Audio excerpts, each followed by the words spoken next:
The Antiquities of the Jews, Volume 1, by Flavius Josephus, Book 2, Chapters 4 and 5. Chapter 4. Concerning the signal chastity of Joseph. Now Potiphar, an Egyptian, who was chief cook to King Pharaoh, bought Joseph of the merchants, who sold him to him. He had him in the greatest honor, and taught him the learning that became a free man, and gave him leave to make use of a diet better than was allotted to slaves. He entrusted also the care of his house to him. So he enjoyed these advantages, yet did not he leave that virtue which he had before upon such a change of his condition, but he demonstrated that wisdom was able to govern the uneasy passions of life, in such as have it in reality, and do not only put it on for a show, under a present state of prosperity. For when his master's wife was fallen in love with him, both on account of his beauty of body and his dexterous management of affairs, and supposed that if she should make it known to him, she could easily persuade him to come and lie with her, and that he would look upon it as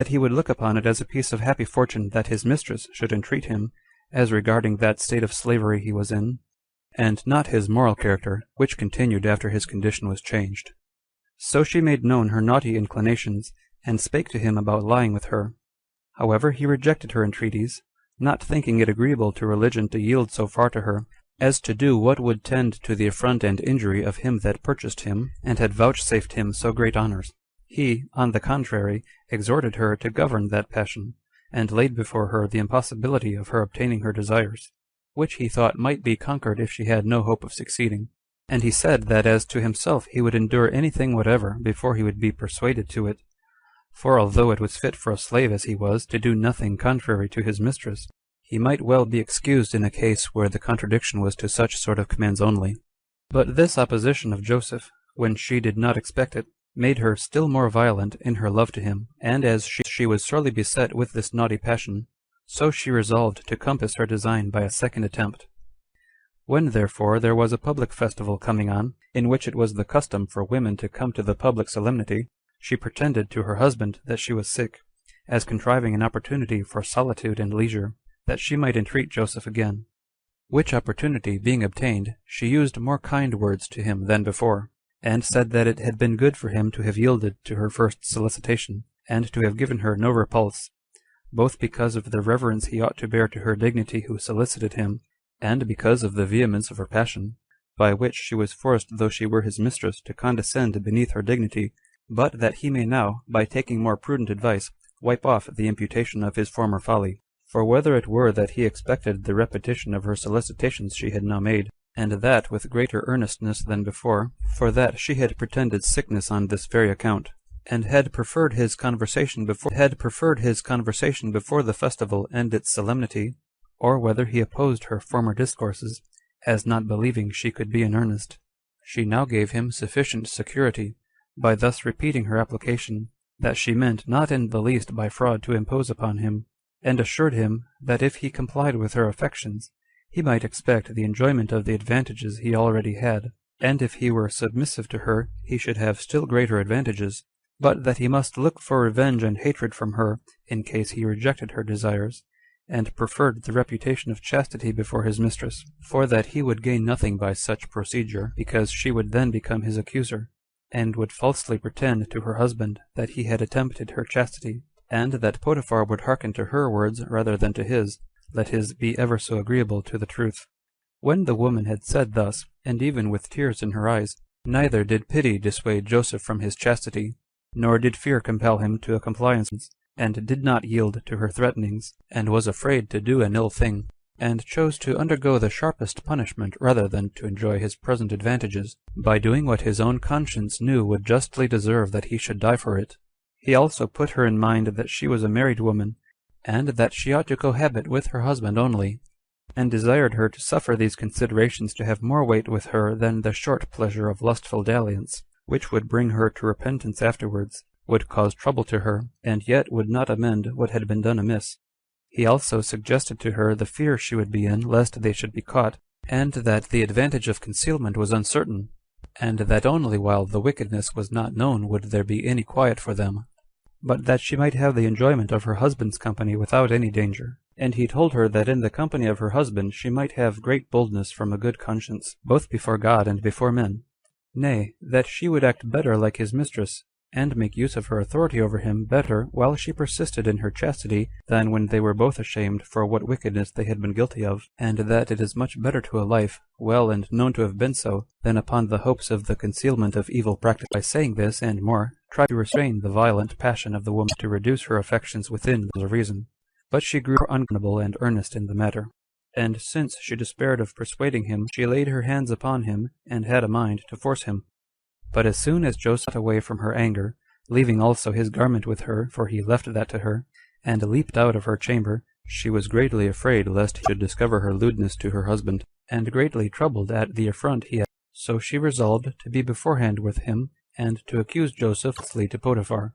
and by that means to revenge herself on him for his pride and contempt of her. And she thought it a wise thing in itself, and also a woman, thus to prevent his accusation. Accordingly she sat sorrowful and in confusion, framing herself so hypocritically and angrily that the sorrow which was really for her being disappointed of her lust, might appear to be for the upon her chastity. So that when her husband came home, and was disturbed at the sight of her, and inquired what was the cause of the disorder she was in, she began to accuse Joseph, and, O husband, said she, mayst thou not longer, if thou dost not punish the slave who has desired to defend, who has neither who he was when he came to our house, behave himself with modesty, nor has he been mindful of what favors received from thy bounty, as he must be an ungrateful man indeed, on every respect, carry himself in a manner agreeable to us. This man, I say, laid a private design to abuse thy wife, and this at the time of a festival, observing when that, so that it is now clear that his modesty, as it appeared, was only because of the restraint he was in out of fear of thee, but that he was not really of a good disposition. This has been occasioned by his being advanced to honor beyond what he deserved, and what he hoped for. This has been occasioned by his being advanced to honor beyond what he deserved, and what he hoped for, insomuch that he concluded that he who was deemed fit to be trusted with thy estate and the government of thy family, and was preferred above thy eldest servants, might be allowed to touch thy wife also. Thus when she had ended her discourse, she showed him his garment, as if he then left it with her when he attempted to force her. But Potiphar, not being able to disbelieve what his wife's tears showed, and what his wife said, and what he saw himself, and being seduced by his love to his wife, did not set himself about the examination of the truth, but taking it for granted that it was a modest woman, and condemning Joseph as a wicked man, he threw him into the malefactor's prison, and had a still higher opinion of his wife, and bare her witness that she was a woman of a becoming modesty and chastity. Chapter 5. What things befell Joseph in prison. Now Joseph, commending all his affairs to God, did not betake himself to make his defense, nor to give an account of the exact circumstances of the fact, but silently underwent the bonds and the distress he was in, firmly believing that God, who knew the cause of his affliction, and the truth of the fact, would be more powerful than those that inflicted the punishments upon him, a proof of whose providence he quickly received, for the keeper of the prison taking notice of his care and fidelity in the affairs he had set him about, and the dignity of his countenance, relaxed his bonds, and thereby made his heavy calamity lighter, and more supportable to him. He also permitted him to make use of a diet better than that of the rest of the prisoners. Now, as his fellow prisoners, when their hard labors were over, fell to discoursing one among another, as is usual in such as are equal sufferers, and to inquire one of another what were the occasions of their being condemned to a prison. Among them the king's cupbearer, and one that had been respected by him, was put in bonds with him. This man was under the same bonds with Joseph, and grew more familiar with him, and upon his observing that Joseph had a better understanding than the rest had, he told him of a dream he had, and desired he would interpret its meaning, complaining that, besides the afflictions he underwent from the king, God did also add to him trouble from his dreams. He therefore said that in his sleep he saw 3 clusters of grapes hanging upon 3 branches of a vine, large already, and ripe for gathering, and that he squeezed them into a cup which the king held in his hand, and when he had strained the wine, he gave it to the king to drink, and that he received it from him with a pleasant countenance. This, he said, was what he saw, and he desired Joseph that if he had any portion of understanding in such matters, he would tell him what this vision foretold, who bid him be of good cheer, and expect to be loosed from his bonds in 3 days' time, because the king desired his service, and was about to restore him to it again. For he let him know that God bestows the fruit of the vine upon men for good, which wine is poured out to him, and is the pledge of fidelity and mutual confidence among men, and puts an end to their quarrels, takes away passion and grief out of the minds of them that use it, and makes them cheerful. Thou sayest that thou didst squeeze this wine from 3 clusters of grapes with thine hands, and that the king received it. Know therefore that this vision is for thy good, and foretells a release from thy present distress within the same number of days as the branches had whence thou gatheredst thy grapes in thy sleep. However, remember what prosperity I have foretold thee, when thou hast found it true by experience, and when thou art in authority. Do not overlook us in this prison, wherein thou wilt leave us when thou art gone to the place we have foretold. For we are not in prison for any crime, but for the sake of our virtue and sobriety are we condemned to suffer the penalty of malefactors, and because we are not willing to injure him that has thus distressed us, though it were for our own pleasure. The cupbearer, therefore, as was natural to do, rejoiced to hear such an interpretation of his dream, and waited the completion of what had been thus shown him beforehand. But another servant there was of the king, who had been chief baker, and was now in prison with the cupbearer. He also was in good hope upon Joseph's interpretation of the other's vision, for he had seen a dream also. So he desired that Joseph would tell him what the visions he had seen the night before might mean.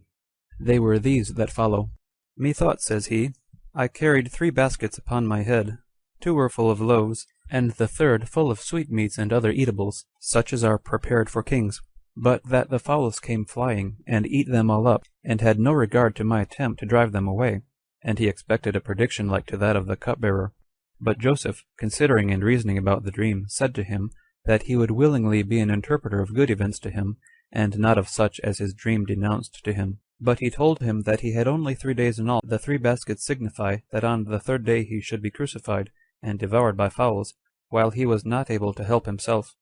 Now both these dreams had the same several events that Joseph foretold they should have, and this to both the parties.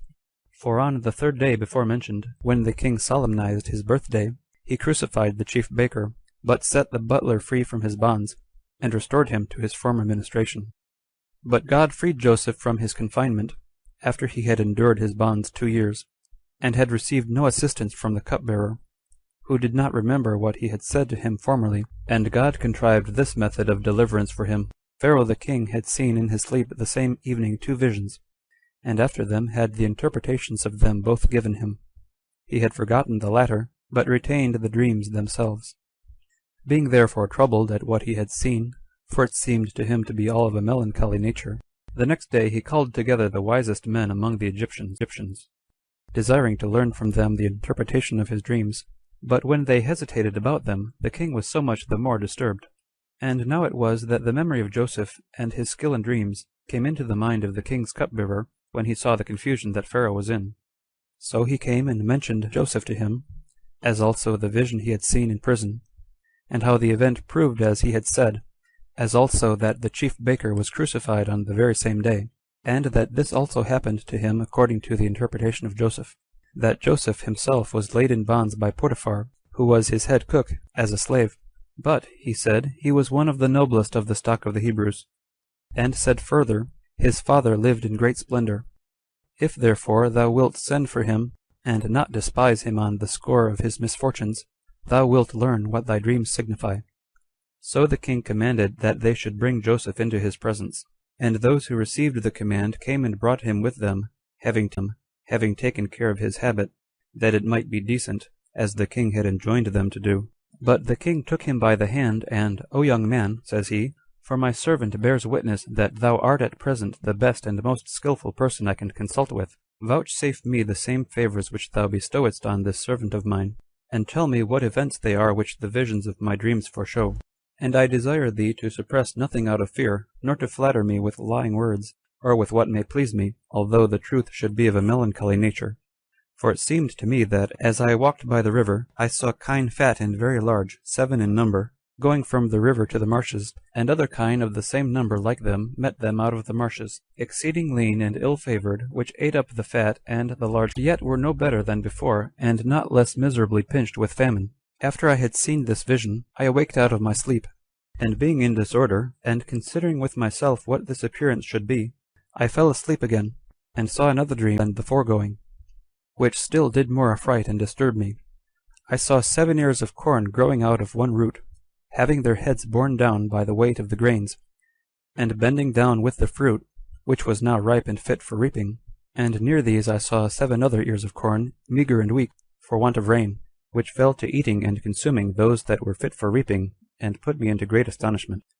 To which Joseph replied, This dream, said he, O king, although seen under 2 forms, signifies one and the same event of things. For when thou sawest the fat kine, which is an animal made for the plough and for labor, devoured by the worser kine, and the ears of corn eaten up by the smaller ears, they foretell a famine, and want of the fruits of the earth for the same number of years, and equal with those when Egypt was in a happy state, and this so far, that the plenty of these years will be spent in the same number of years of scarcity, and that scarcity of necessary provisions will be very difficult to be corrected. As a sign whereof, the ill-favored kine, when they had devoured the better sort, could not be satisfied. But still God foreshows what is to come upon men, not to grieve them, but that, when they know it beforehand, they may by prudence make the actual experience of what is foretold the more tolerable. If thou, therefore, carefully dispose of the plentiful crops which will come in the former years, thou wilt procure that the future calamity will not be felt by the Egyptians. Hereupon the king wondered at the discretion and wisdom of Joseph, and asked him by what means he might so dispense the foregoing plentiful crops in the happy years, as to make the miserable crops more tolerable. Joseph then added this his advice, to spare the good crops, and not permit the Egyptians to spend them luxuriously, but to reserve what they would have spent in luxury beyond their necessity against the time of want. He also exhorted him to take the corn of the husbandmen, and give them only so much as will be sufficient for their food. Accordingly, Pharaoh, being surprised at Joseph, not only for his interpretation of the dream, but for the counsel he had given him, entrusted him with dispensing the corn, with power to do what he thought would be for the benefit of the people of Egypt, and for the benefit of the king, as believing that he who first discovered this method of acting would prove the best overseer of it. But Joseph, having this power given him by the king, with leave to make use of his seal, and to wear purple, drove in his chariot through all the land of Egypt, and took the corn of the husbandmen, allotting as much to every one as would be sufficient for seed, and for food, but without discovering to anyone the reason why he did so. End of Book 2, chapters 4 and 5.